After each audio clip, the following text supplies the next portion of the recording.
مولاي صل وسلم دائما أبدا على حبيبك خير الخلق كلهم. Saudara-saudara sekalian, Abu Dahda dia lebih bahagia punya harta di akhirat daripada di dunia. Kenapa? Harta di dunia ini, Pak, yang Bapak makan jadi kotoran, yang Bapak tabung jadi rebutan nanti anak ahli waris kita. Nah, apa kehebatan sedekah? Satu, sedekah itu kata Nabi memperpanjang umur. Kok bisa, Ustaz? Coba lihat, Pak. Kalau orang dermawan, jangankan masih hidup, sudah mati saja orang doakan. Coba, orang dermawan sudah mati saja orang masih doakan. Contoh, ada orang tetangga kita rajin betul sedekah waktu hidup. Pas meninggal, maka orang lewat di kuburnya, dia akan singgah dulu. Baik, ini Pak Haji nih, waktu hidup rajin betul yang dekasi masjid. Itu yang ada kipas angin di masjid itu sumbangan dia. Itu yang ada mic di masjid sumbangan dia. Ayo kita kirimkan Fatihah. Al-Fatihah. Meskipun sudah meninggal 20 tahun yang lalu, orang masih doakan. Ini yang disebut umur yang panjang. Di Makassar ada sebuah masjid namanya Masjid Sudirman. Dekatnya Bank Sulsel. Bank Sulsel masjid. Namanya Masjid Sudirman. Yang bangun salah seorang orang kaya pengusaha tambak. Dan yang kedua, mantan direktur Bank Penin. Beliau dua orang inilah membangun ini masjid mewah. Betul mewah itu masjid. Karpetnya empuk, sound systemnya baik, AC-nya sejuk, bersih, interiornya cantik. Semua orang yang masuk, Masya Allah, Masya Allah. Dua orang inilah yang membangunnya. Dan salah satu lagi, ada tiga. Satu lagi yang mewakafkan tanahnya, namanya almarhum Andi Odang, mantan gubernur di Sulawesi Selatan. Hebatnya, Pak, penghuni masjid itu bisa ribuan setiap Jumat. Tapi setiap Jumat MC-nya selalu berkata, sebelum khatib naik ke mimbar, mari kita kirimkan suratul Fatihah kepada tiga orang yang membangun masjid ini. Setiap berjamaah, terutamanya setiap Jumat. Inilah yang disebut umur yang panjang. Meskipun sudah di alam kuburnya, tapi orang yang meninggal masih mendapat kiriman pahala. Itu umur panjang, Pak. Kenapa? Sedekah. Orang pelit, jangankan mati, hidup aja didoakan orang sial, Pak.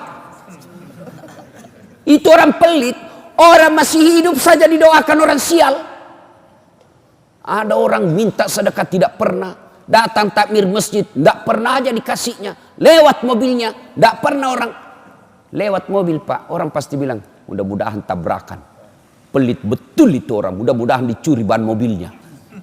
Itu masih hidup aja orang doakan sial, Pak. Bagaimana kalau dia mati? Orang Bugis kata kalau dia orang mati, andrai lah wajahmu, dupai. Coba bayangkan. Itu yang disebut at-takazur. Berlomba-lomba memperkaya diri, lalu dia enggan membayar zakat dan bersedekah. Ke bapak-bapak. Satu, sedekah memperpanjang umur. Yang kedua, sedekah tolak bala. Saya baru-baru pulang ceramah di Jambi, Polda Jambi. Saya berkenalan dengan salah seorang perwira tinggi di Polda tersebut. Dia cerita, suatu ketika ibunya sakit. Dokter sudah angkat tangan, sudah habis badannya, kurus. Dokter tidak menemukan penyakitnya. Sampai dia marah-marah ini polisi. Dia bilang, karena ada adiknya yang disekolahkan menjadi dokter. Dan dokter spesialis marah sama adiknya. Kau disekolahkan sama orang tua jadi dokter, kok tidak bisa kau obati ini penyakitnya ibu? Marah-marah betul. Ilmu saya terbatas, tidak bisa. Suatu ketika ada orang mau masuk pilkada. Maka dia mau jual pesantrennya, Pak. Bayangkan, gara-gara pilkada dia mau jual pesantrennya. Na'udzubillah min zalik. Lebih sadisnya lagi, dia jual dengan manusia yang ada di dalamnya. Apa ndak bajingan orang seperti ini, Pak? Ini polisi, seorang polisi, agamanya tidak terlalu paham soal fikih. Dia kasihan lihat ini orang. Penghuni pesantrennya belumlah cukup 20 waktu itu. Kasihan ini pondok. Mau dijual dengan penghuninya, bukan pondoknya dia kasihan Pak. Anak santri yang ada di situ, dia kemana ini kalau dia dijual dengan orang-orangnya? Inilah Pak, politisi kadang-kala begini Pak. Kalau mau pilkada baik betul agamanya, pakai serban, pakai gamis, masuk masjid, kayaknya soleh sekali. Pasang baleho, fotonya pun dia balik Pak. Pernah Bapak lihat itu politisi fotonya? Kan biasa kalau foto itu di atas kepalanya Pak ya. Ini dibawa kepalanya. Baru dia tulis di balehonya, siap jungkir balik untuk rakyat. Itu politisi Pak. Jangan percaya Pak. Kalau Bapak mendengar perkataan politisi, jangan baper Pak. Jangan bawa perasaan. Bapak sakit hati. Nah, dia belilah itu pesantren Pak. Setelah dibeli, diperbaiki kamarnya. Dia, Masya Allah. Setelah itu, dia bawa orang tuanya, saya tidak usah sebut rumah sakitnya, tapi rumah sakit Kristen. Setelah diperiksa, ditahu ini Pak, justru Kristen yang tahu penyakitnya. Ini penyakit gampang ini. Disembuhkan Pak, dioperasi sekejap, sembuh, dan sampai saat ini Pak, segar bugar itu ibunya. Dia bilang, inilah akibat sedekah saya Ustadz, saya beli itu pesantren. Tolak bala. Bayangkan, yang tadinya semua dokter sudah angkat tangan, dengan sedekah tolak bala Pak. Itu Nabi sudah jelaskan. Jadi bapak-bapak di sini, kalau ada di sini prostat, asam urat, kolesterol, obati dengan sedekah. Ibu-ibu, ada suamimu mulai selalu berpikir poligami, tolak bala dengan sedekah. Betul Pak. Ibu bangun sholat tengah malam, tidak usah curhat kiri kanan. Kita lihat, ibu-ibu mau tahu ciri-cirinya suami selingkuh? Mau kawin lagi? Ibu mau tahu ciri-cirinya? Satu, handphonenya pakai password. Mencurigakan sudah itu Bu. Yang kedua, setiap terima WhatsApp, SMS masuk kamar mandi. Curigalah kau. Pasti ada sesuatu yang tidak beres. Nah kalau sudah begini suami, tidak usah kau curhat sama tetangga. Apalagi curhat di Facebook. Tak kusangka kau begitu romantis ketika kau masih muda. Semakin kau tua semakin menjadi-jadi. Tidak usah curhat seperti itu. Gimana caranya? Ibu bangun sholat hajat tengah malam. Ambil minimal 2 rakaat. Syukur-syukur bisa sampai 8 rakaat. Selesai itu ibu berdoa. Ya Allah, Engkau yang menitipkan rasa cinta dalam hati suamiku. Ya Allah, palingkan hatinya kepadaku. Ya Allah, ini ada duit saya 1 juta ya Allah. Sedekah tolak bala. Mudah-mudahan suamiku terhindar dari wanita jahat. Bismillah. Coba amalkan. Yang jadi masalah kalau suaminya juga bangun sholat tahajud. Dia tolak bala juga Pak. Ya Allah, ini ada duit saya 1 juta ya Allah. Saya sudah capek lihat istriku ya Allah. Malas betul. Suka ngomel, kuat makan. Ya Allah. Malas dandan ya Allah. Hancur saya hadapi ini perempuan. Ya Allah, ini ada duit saya 1 juta ya Allah. Tolak bala ke panti asuhan. Mudah-mudahan 1 juta ini istriku ikhlas saya kawin lagi. Bingung malaikat, yang mana doa dikabulkan? Sedekahlah Pak. Sedekah tolak bala. Dan yang kedua, keutamaan sedekah. Sedekah itu tadi 1 tolak bala. Kedua, memperpanjang umur. Yang ketiga, sedekah itu Allah ganti berkali-kali lipat. Ringkas kisah, dibelilah ini pesantrennya. Sudah dibeli pesantren Pak, apa yang terjadi?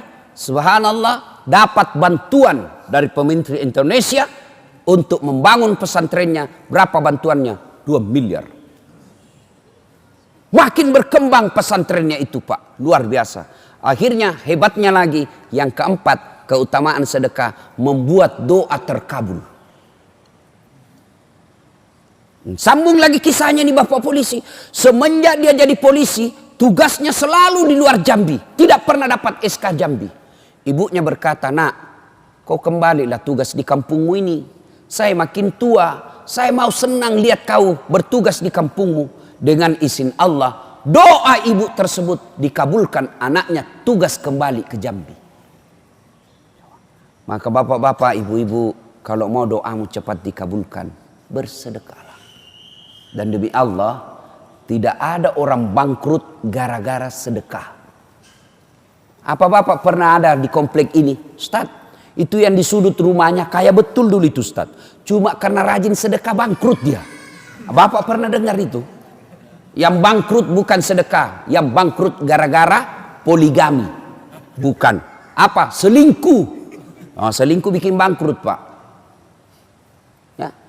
Diperas Bapak sama ceweknya. Woi, belikan saya sepeda motor. Kalau tidak, saya share di Facebook ini foto kita yang berdua. Hancur Pak. Sudah dibelikan sepeda motor, minta lagi dibelikan kulkas. Belikan saya kulkas. Kalau tidak, ku share ini di Facebook. Sudah dibelikan kulkas 2 minggu, belikan saya AC berdiri. Mati habis Pak gara-gara selingkuh. Poligami halal. Oh, poligami halal Pak. Yang penting Bapak berani. Penting Bapak berani. Apa penting Bapak berani? Ya. Nah, Ibu Bapak, saudara-saudara sekalian. Dan berikutnya, sedekah pelit. Tidak ada orang suka yang pelit Pak. Percaya itu Pak. Tidak ada orang senang orang pelit. Saya tanya ibu-ibu, senang suami yang pelit atau dermawan? Dermawan. Bapak-bapak senang yang menantu dermawan atau pelit? Dermawan. Senang tetangga yang pelit atau dermawan?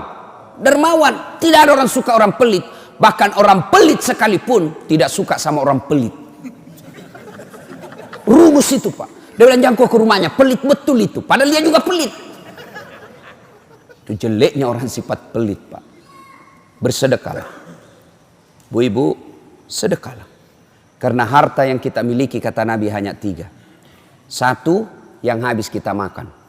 2, yang hancur kita pakai. Yang ketiga, yang telah kita sedekahkan. Emas ibu, emas. Ayo ibu, gelang, cincin, kalung, anting, emas 70 gram. Siapa yang punya ibu? Siapa? Begitu ibu meninggal, siapa yang punya? Istri kedua. Suami kawin lagi, dia kasih, ini cini emas mantan istri saya.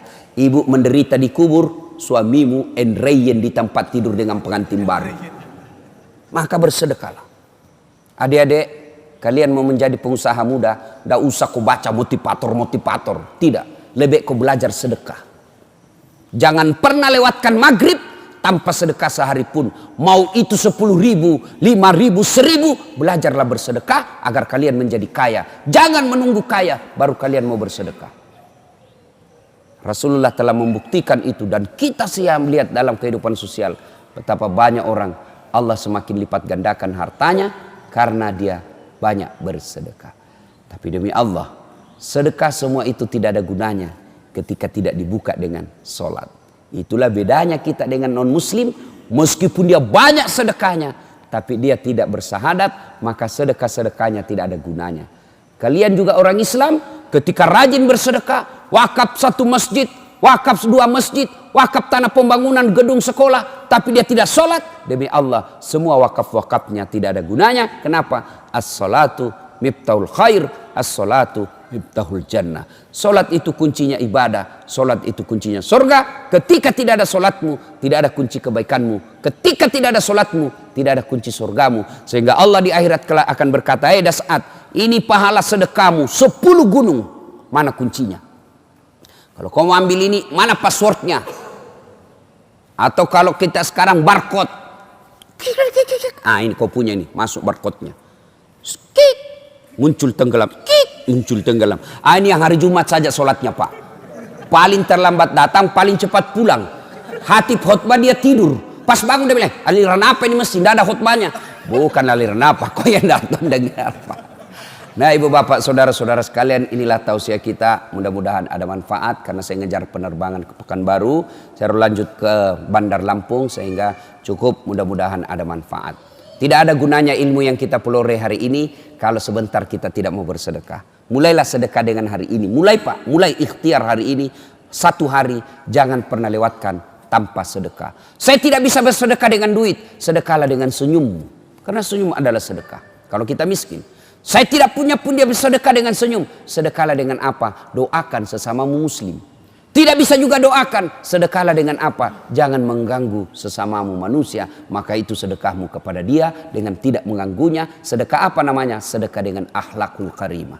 Demikian, mudah-mudahan ada manfaat. Lebih dan kurangnya mohon maaf.